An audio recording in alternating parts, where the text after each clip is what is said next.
tuning into this episode. Over the years, people have asked me, where did I come from? How did I learn all of this information? What got me started in investigating ancient mystery, spirituality, conspiracy theories, UFOs, and all of the different things that I'm interested in? Well, here's the deal. I grew up in what I'm going to call an alternative thought household. You know, Star Trek, One Step Beyond, The Prisoner, Creature Feature, were just shows that we watched on TV every week. I remember my mom sending us to go see 2001: A Space Odyssey when I was like 9 years old, which I really didn't understand the point of the entire movie, but one thing that I did glean out of it, or I thought was so cool, was at the very beginning when the monolith landed on the Earth and the apes interacted with it, and it seemed as if it took them in their first step of evolving from apes into humans. Something I've never forgotten. But one of the things also was when I was young, there were two TV shows. One was The Amazing Kreskin, and if you're not familiar with Kreskin had ESP, extrasensory perception. And another show was The Sixth Sense that featured Gary Collins, who was a college professor who had ESP also. And that show was really cool because he would go into a room and touch a piece of paper and the image of the dead person would appear and give him a clue as to who was the murderer. And so he solved crimes and solved mysteries using this psychic gift. Well, I wanted to learn how to do that. I thought it was fascinating. One of the other things that was going on was instead of getting an allowance for doing chores, we got an allowance for reading books.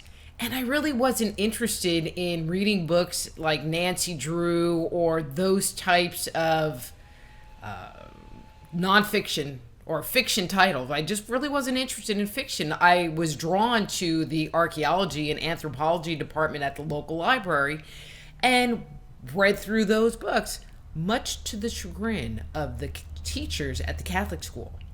Oops. Anyway, but after seeing The Amazing Kreskin and The Sixth Sense, I moved my way up into the ESP area of the library.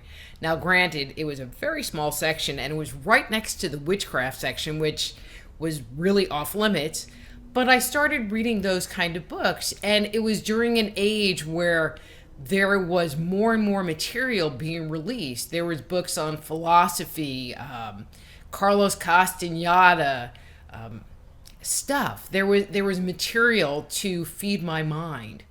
And as the years went by, I just kept studying and reading books because what I thought was the more I learned, I would become enlightened. And if you were enlightened, you would have psychic abilities as a byproduct.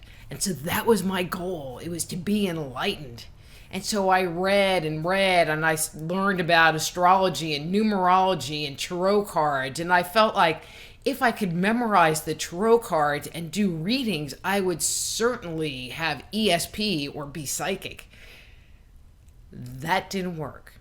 It really didn't work. And one of the things that I discovered is that I, in some areas, have no memory skills. And so I've yet to memorize the tarot cards. Not that I don't use tarot cards doing a reading, but I don't really know, like, this card means this. Anyway, so years went by, and I found the Berkeley Psychic Institute and signed up for their clairvoyant program. It was a year-long program. And after being in their training for 3 weeks, I had learned that I was very psychic my whole life, but no one ever connected the dots for me. And so that's one of the topics I'll be coming to in this video series is about connecting the dots and recognizing your psychic abilities and much, much more. This is just one little topic that I like to talk on.